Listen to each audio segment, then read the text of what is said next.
Avec Benjamin Cordia, professeur de sciences économie à Paris 13, membre du comité d'animation des économistes atterrés, qui publie Le bien commun, le climat et le marché, réponse à Jean Tirole aux éditions Les Liens qui libèrent. Jean-Marc Daniel, professeur à l'ESCP, auteur des nouvelles leçons d'histoire économique chez Odile Jacob, et encore pour 2 lundis de suite au Théâtre de Poche, pour cette causerie économie, à quoi faut-il s'attendre? Et donc la dernière, ce sera le 7 juillet. Il reste encore des places disponibles, c'est à côté de la gare Montparnasse. Augustin Landier, professeur à HEC, qui a coécrit et traduit donc maintenant en anglais le prix de nos valeurs, avec comme sous-titre dans la version anglaise les limites économiques de la vie morale. Bon, chaque fois on se dit qu'il faut augmenter le taux d'emploi, chaque fois on est un peu moins disert sur les bonnes solutions pour y parvenir, ou en tout cas pas toujours d'accord. Ouais. Bon.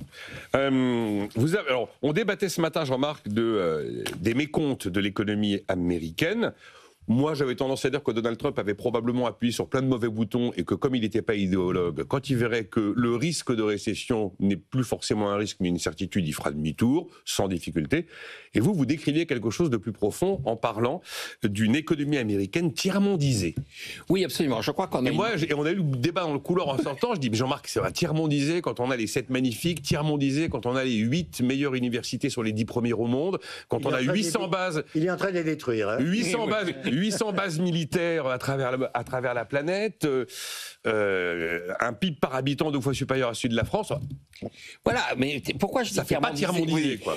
Pourquoi je dis tiers-mondisé et pourquoi je suis très surpris de l'espèce de fascination masochiste qu'ont notamment les Européens pour l'économie américaine. Parce que c'est quand même le pays au monde qui a le avoir extérieur net le plus négatif, c'est-à-dire qui est le plus détenu. Et pourquoi?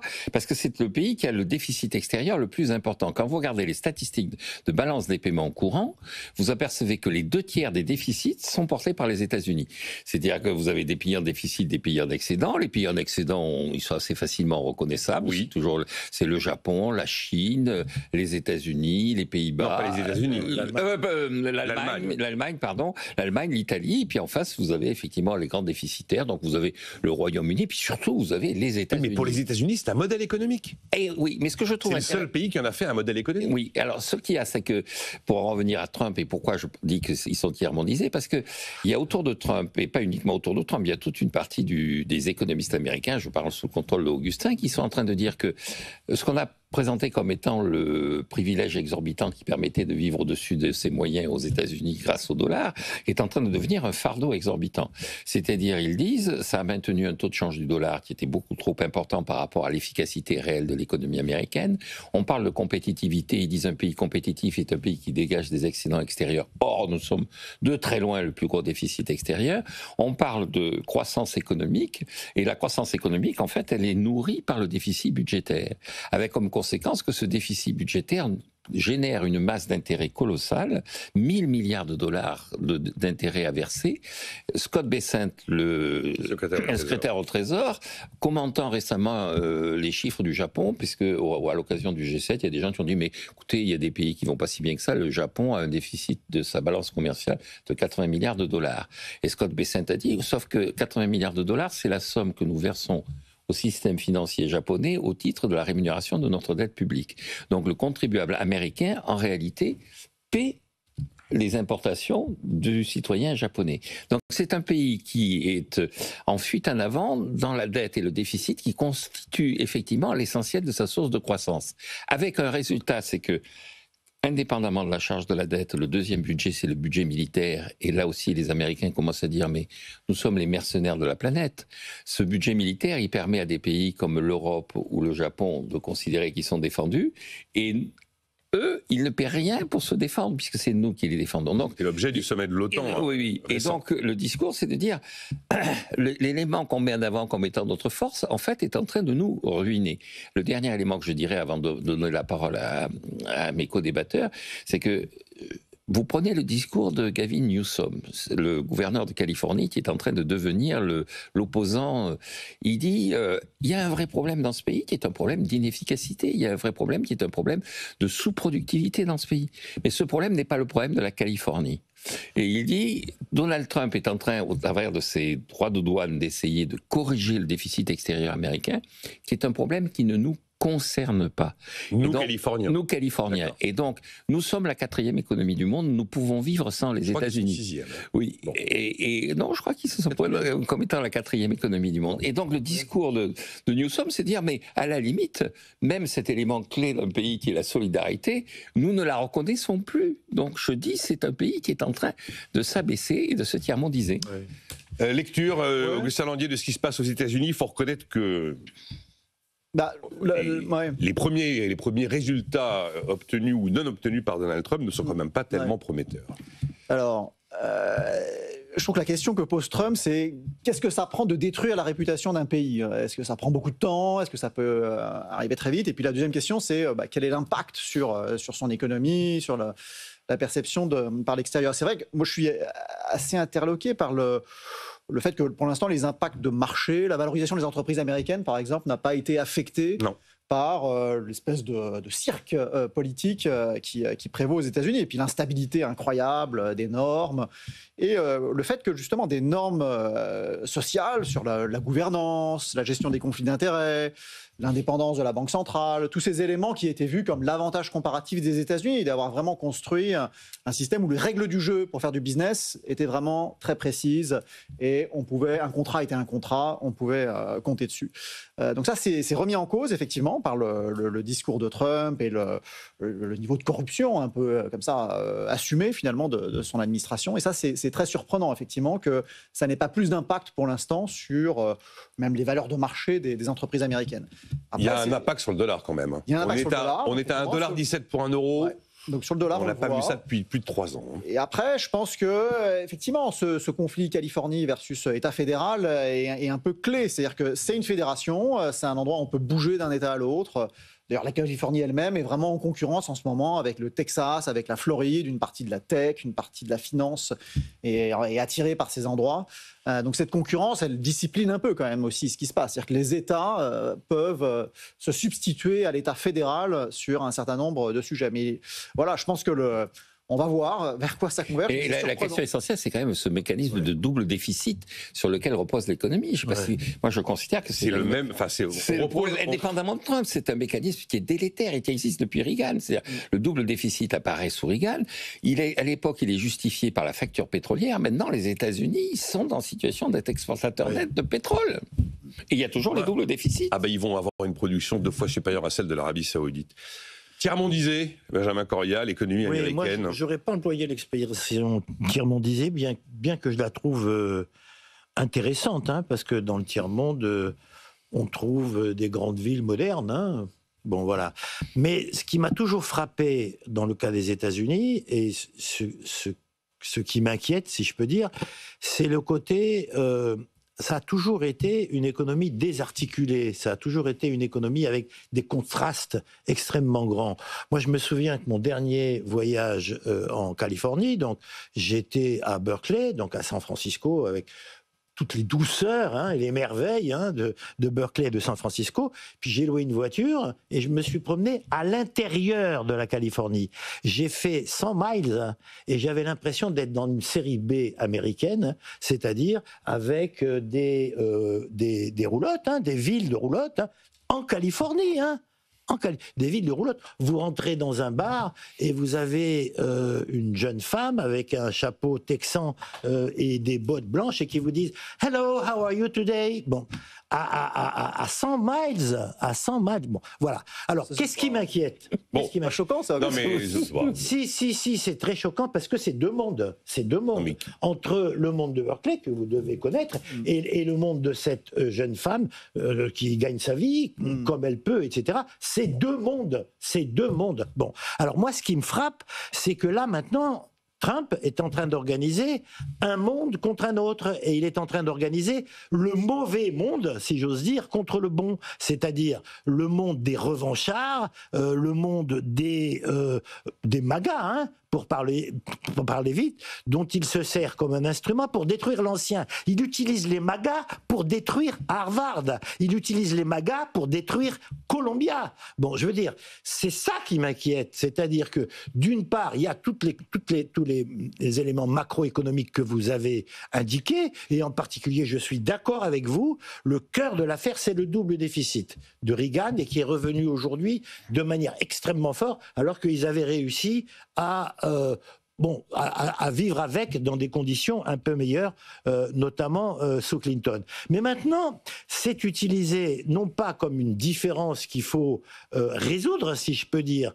ces deux mondes, mais comme un moyen pour un monde de prendre sa revanche sur l'autre. Tout le bazar sur le wokisme, tous ces discours, y compris alors maintenant les discours nationalistes sur les droits de douane, etc., c'est utilisé comme des instruments de revanche d'un monde sur un autre.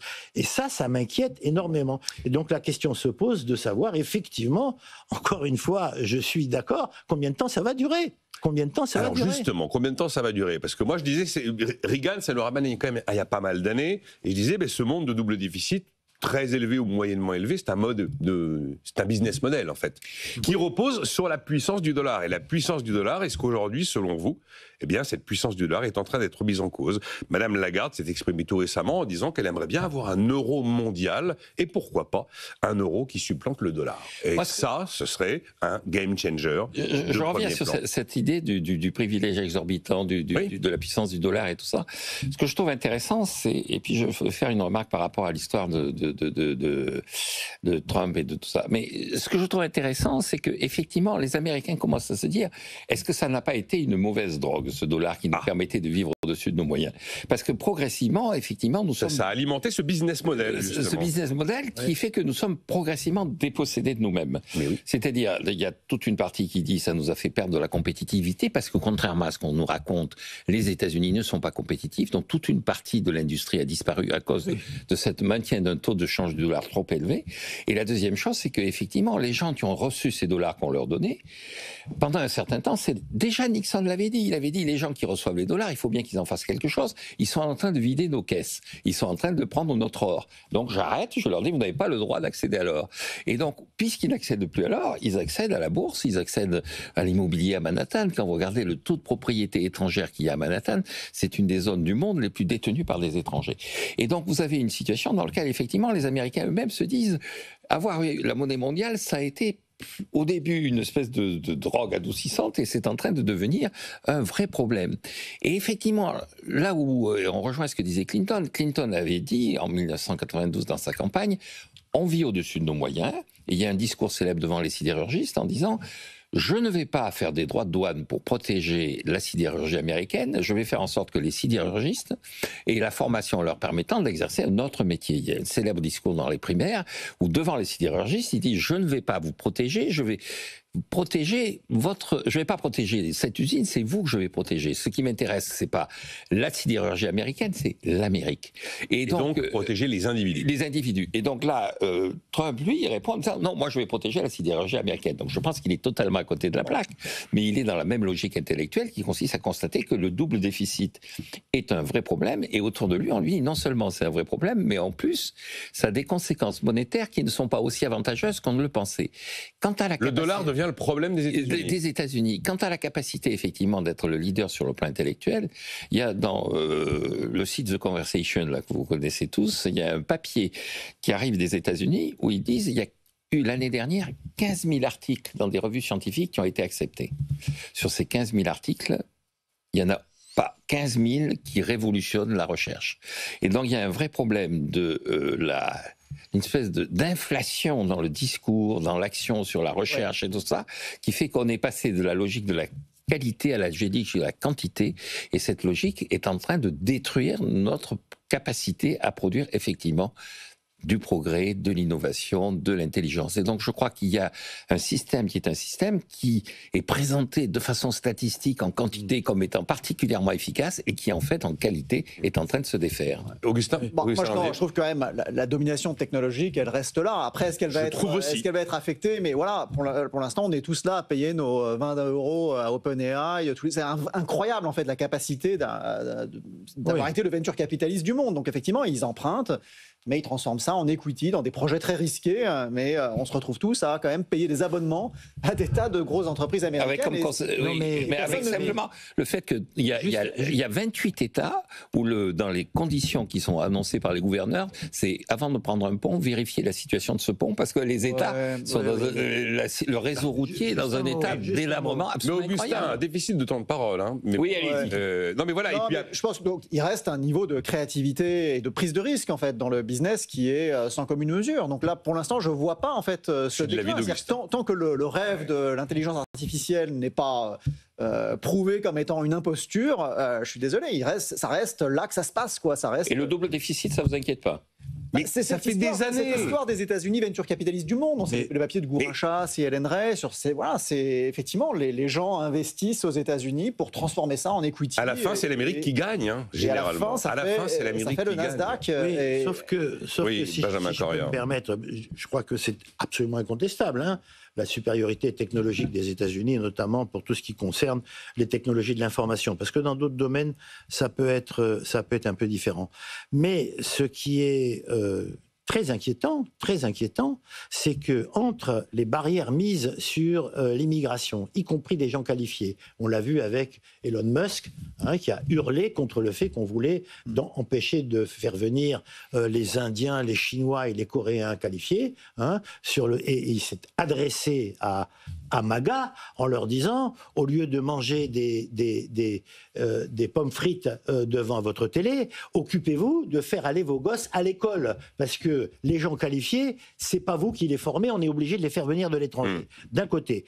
Et de l'autre, c'est très sérieux. L'attaque contre Harvard et l'attaque contre Columbia, c'est la pointe avancée. J'ai reçu un ami universitaire américain à la maison il y a quelques jours qui m'expliquait que MAGA et donc l'administration Trump avait repéré 200 centres de compétences qu'il fallait détruire parce qu'ils étaient républicains. Et c'est le boulot du Doge.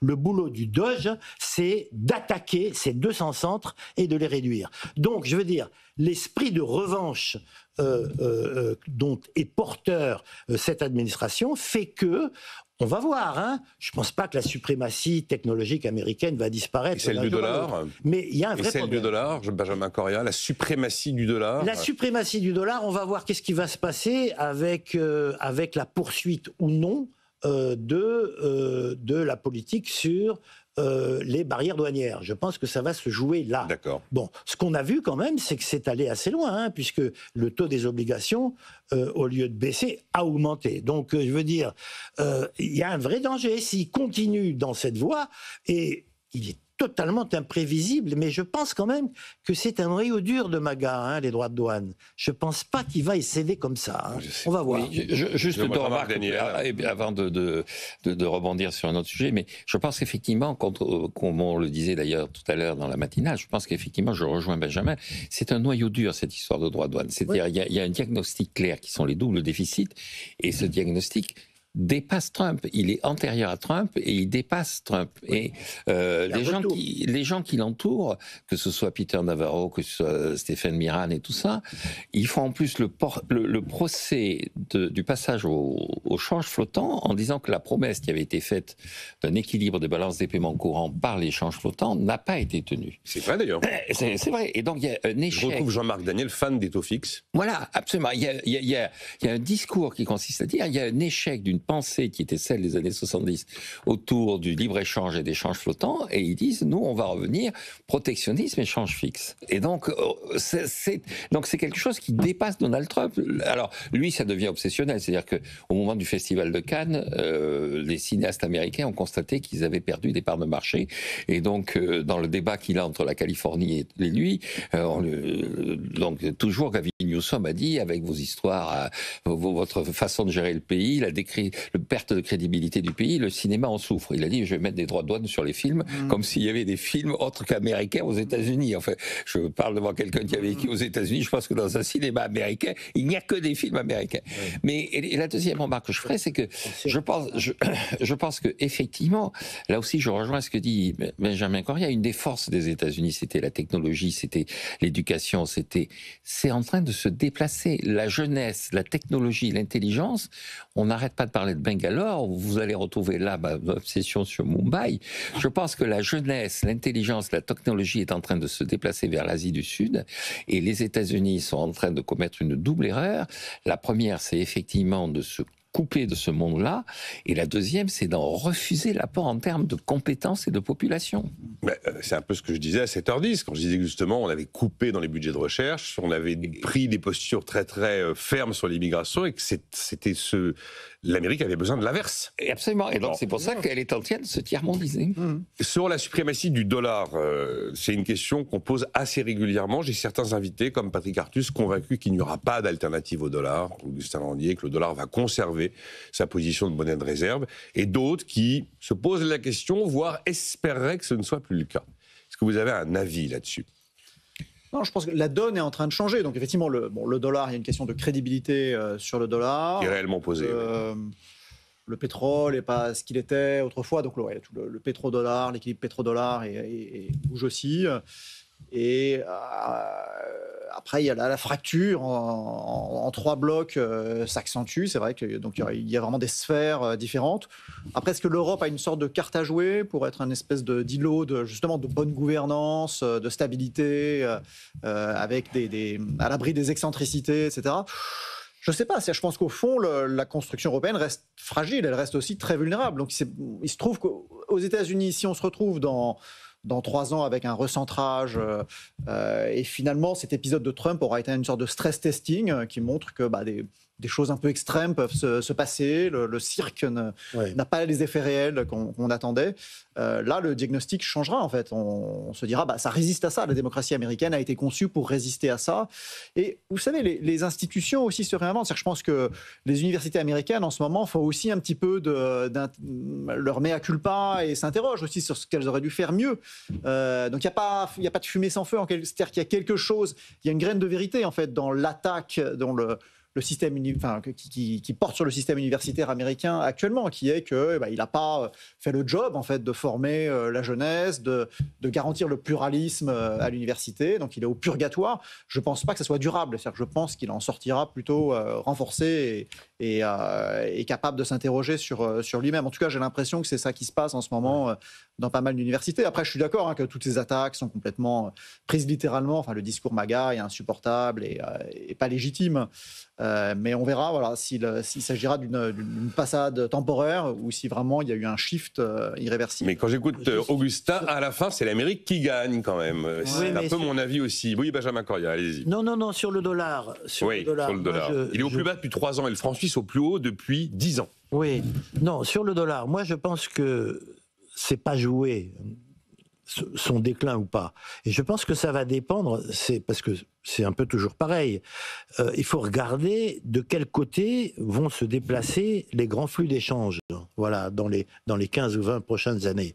Alors, si l'opération Accord d'Abraham XXL réussit, alors, pour le moment, c'est l'indécision complète, parce que, étant donné la situation politique, on ne sait pas comment elle va tourner. Mais il n'est pas impossible que, d'une certaine manière, ça se stabilise. Pas dans les 15 jours qui viennent, mais bon. Donc, à ce moment-là, si le grand projet d'accord d'Abraham XXL, avec tout l'argent du pétrole du Moyen-Orient, etc., reste fixé autour du dollar, alors le dollar a encore de beaux jours. Donc je pense que, En plus, il faut raisonner avec la troisième zone, qui est le yen chinois. Bon, donc ça va se jouer un peu entre les trois, et ça va se jouer en termes d'influence économique. Donc, pour moi, ce qui compte, c'est que vont devenir les accords d'Abraham, d'une certaine manière, et est-ce que ça va donner lieu à des grands projets, ce qui est l'objet des accords d'Abraham. C'est pas fait pour rester là, c'est fait pour se promener à travers le monde. Et que va devenir l'alliance Poutine-la Chine, qui se fera évidemment autour de la monnaie chinoise. Bon, c'est là que ça va se jouer. Quant à l'Europe, si elle veut consolider le pouvoir de sa monnaie, il faut qu'elle joue économiquement aussi. Parce que je veux dire, on va pas se tourner vers l'euro pour faire plaisir à l'Europe et pour ses beaux yeux. Clairement. C'est parce qu'il y a une activité économique qui le justifie. Donc voilà, moi je pense que c'est pas joué. Non mais je voudrais, là aussi, premièrement, encore une fois, les Américains se sont aperçus que le statut de monnaie était en train de se retourner contre de monnaie mondiale. Et je veux dire, est-ce que les Européens ont intérêt, effectivement? Je suis pas sûr qu'ils soient tous convaincus que le statut de la monnaie mondiale. C'est ce qu'on lit dans la presse américaine en ce moment en disant, écoutez, encore une fois, le fait qu'on ait un dollar qui a été surévalué sur les 50 dernières années, ça a complètement détruit notre industrie. Le chômeur du fin fond de... C'est la raison pour laquelle Donald Trump plaide le dollar faible. Oui, absolument. Et donc, et ensuite, le statut du dollar a été acquis, effectivement, à partir de déficit de balance des paiements courants dans les années 50-60. D'abord, dans les années 50, c'était plus la balance des capitaux qui était en déficit, et puis ensuite, c'est devenu la balance des paiements courants. Et donc, l'Europe n'est pas dans cette situation. Et je pense que quand on regarde l'évolution des réserves, vous avez deux logiques. Vous avez la monnaie de facturation du commerce international qui a vocation à continuer pendant très longtemps, à mon avis, à être le dollar, mais vous avez des outils autres qui apparaissent dans le plan strictement financier. Ce qu'il y a de frappant, c'est que le dollar baisse régulièrement dans les réserves parce que l'or a pris de plus en plus d'importance. Il a pris de l'importance pour des raisons comptables, il est de plus en plus cher, et non seulement pour des raisons comptables, mais aussi pour des raisons d'achat. Les banques centrales se sont mises à acheter effectivement de l'or. Avec un objectif de dédollarisation. De dédollarisation. Et la dernière remarque que je ferai, c'est que la libre circulation des capitaux, les investissements de capitaux passent de moins en moins par le dollar. Le pays qui a le plus de croissance en ce moment, c'est l'Inde, 6,8%. Le deuxième, c'est l'Indonésie. Et vous regardez dans quelle monnaie sont facturés les investissements en Indonésie, c'est des yens japonais. Et vous regardez la situation effectivement de l'Inde. C'est en roupies. Et c'est beaucoup, mais les gens qui investissent, c'est de plus en plus des Européens. Et l'Inde est en train, quand vous regardez la structure de la Banque centrale indienne, d'accumuler des euros. Et donc, pourquoi ? Parce que les Européens vont vers l'Inde. Et donc, il va y avoir une tendance naturelle qui va être quand même, indépendamment de la volonté des États-Unis, au fait que les capitaux vont aller vers les endroits où il y a de la croissance. Et la croissance, elle est dans les endroits où il y a des jeunes en train de se former. Et c'est plus en Asie du Sud maintenant que dans l'Oklahoma. Il y a certains considèrent que les stablecoins à $1 sont en train de remplacer les pétrodollars. Oui. Bon, j'avais la réflexion avec Jean-Marc avant l'émission. Quel intérêt d'avoir un stablecoin qui correspond à $1 ? Autant avoir $1 tout de suite. Oui, moi je suis assez d'accord sur cette position. Mais enfin bon. Il y a des bitcoins dans le jeu. Oui. Non, mais le stablecoin, c'est pas passer par le circuit du dollar. Parce que le stablecoin, il est pégé au dollar, égale $1. Donc en fait, c'est du dollar avec un adossement finalement sur du titre souverain américain et donc un risque de taux. Je suis un peu perplexe sur cette idée. Bon, on a fini. Merci à vous trois d'avoir été là. Donc je rappelle, le prix de nos valeurs en anglais, les limites économiques de la vie morale. Merci Augustin Landier. 2 chances encore d'aller voir Jean-Marc au Théâtre de Poche lundi prochain et le 7 juillet, ce sera la dernière. Il m'a pas encore dit quel sera le thème du 7 juillet. On parlera de Rousseau. Le tout, c'est de savoir si c'est Jean-Jacques ou Sandrine. Voilà. Mais on parlera de Rousseau. Je cherchais tout à l'heure les anniversaires du 7 juillet. J'ai vu que c'était l'anniversaire du tube Tomber la chemise. Oui. Ça pourrait être super comme épilogue, ça. Tomber la chemise, Jean-Marc Gagné. Mais oui, travaillez plus, Tomber la chemise. C'était en 99, Tomber la chemise, Zebda. Et merci Benjamin Corria. On n'a pas eu le temps de parler. Merci Nicolas. Voilà. Merci Nicolas pour ces émissions. Alors, je pense que je suis spécialement bien placé pour vous remercier. Oui, spécialement bien placé. Je suis pas spécialement dans le mainstream de l'émission, mais je dois dire que c'est vraiment une des émissions où on peut s'exprimer absolument pleinement. Et librement, et avec un peu de temps devant soi. Merci à vous trois d'avoir été là. On se retrouve lundi à 9h. Et d'ici là, bon week-end.